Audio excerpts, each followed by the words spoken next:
Hai, Assalamualaikum warahmatullahi wabarakatuh. Selamat pagi, selamat siang, dan selamat malam. Para insan Merdeka Belajar, berjumpa kembali dengan saya, Kang Irfan, di dalam Ngawangkong, sekaligus Ngalalana. Hari ini, saya berada di Kabupaten Toli-Toli, Sulawesi Tengah. Qadarullah, 3 hari yang lalu, Kabupaten Toli-Toli terkena musibah banjir bandang di beberapa desa.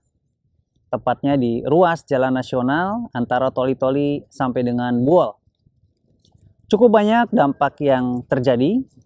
Salah satunya yang sangat terdampak adalah putusnya 5 jembatan di jalan nasional ruas tersebut. Sehingga menyebabkan terputusnya aliran transportasi, aliran logistik, dan semua yang harus melewati jalan tersebut. Alhamdulillah, beberapa aliran kendaraan sudah bisa dilewati kembali. Kita bangunkan jembatan sementara. Kalau kata atasan saya namanya jembatan super darurat. Karena kalau jembatan daruratnya seperti yang para insan Merdeka Belajar ketahui masih kita bangun, masih kita dirikan. Yaitu jembatan Beli. Jadi dari 5 jembatan yang terputus, 3 lokasi akan kita ganti dengan jembatan sementara Beli. Sementara nanti untuk permanennya akan kita pasang box yang dibuat secara pabrikan atau precast. Kemudian yang satu kita akan lakukan penggantian secara permanen menggunakan jembatan panjang. Kemungkinan besar kita menggunakan jembatan rangka baja. Tentu para insan Merdeka Belajar di dalam melakukan penanganan tanggap darurat ini kita banyak melakukan hal-hal yang harus diketahui dari awal. Pertama adalah tahapannya kita harus melakukan gerakan tanggap darurat. Kita harus memastikan bahwa kondisi lapangan aman untuk kita kerjakan. Kemudian kita lakukan pengukuran, pendataan, apa saja yang harus kita siapkan. Jadi contohnya di sini, langkah pertama adalah kita mengetahui aliran sungai, kondisi-kondisi yang memungkinkan bisa terjadinya lagi bencana dan potensi-potensi bahaya lainnya. Setelah kita memetakan, kemudian kita rencanakan. Contoh di sini ada 5 jembatan yang terputus. Kita simpulkan bahwa yang 2 cukup kita timbun, yang 2 harus kita lakukan penggantian dengan jembatan Bailey. Setelah itu kita ukur berapa panjang Bailey-nya. Sebagaimana para insan Merdeka Belajar ketahui bahwa Bailey satu segmennya adalah 3 meter.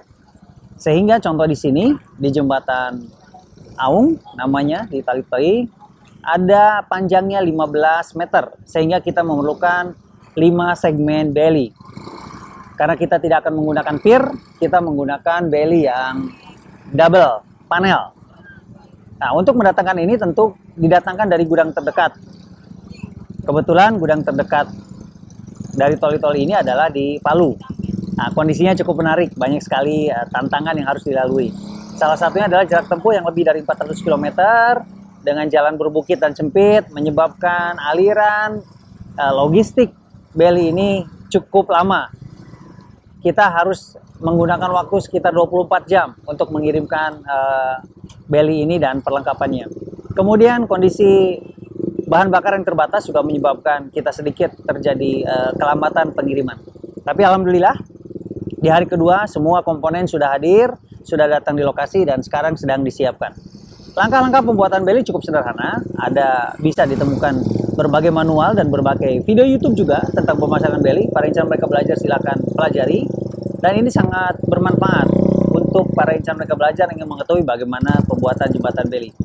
Kalau kami seperti kami ini di lapangan ya sudah terbiasa melihat pembangunan jembatan Bailey. Yang penting intinya adalah perencanaan. Nah, setelah terpasang seperti ini di darat, kita akan launching menggunakan berbagai alat, biasanya menggunakan roller dan didorong oleh alat berat. Sementara dudukannya kita masih menggunakan jalan existing. Setelah yang terpasang, kita pasang deck. Decknya kebetulan memang sudah disiapkan oleh pabrikan. Nah, biasanya kalau darurat kita menggunakan kayu, tapi kali ini kita menggunakan deck yang memang sudah ada dari pabrikan. Tapi ada batasannya. Jembatan Bailey ini hanya mampu dilalui oleh kendaraan tidak lebih dari 8 ton dan tidak boleh konvoi. Jadi harus satu persatu.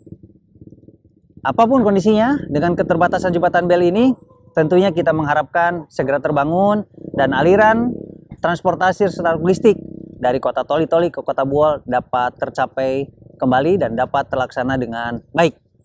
Sekian para insan mereka belajar, semoga bermanfaat. Assalamualaikum warahmatullahi wabarakatuh.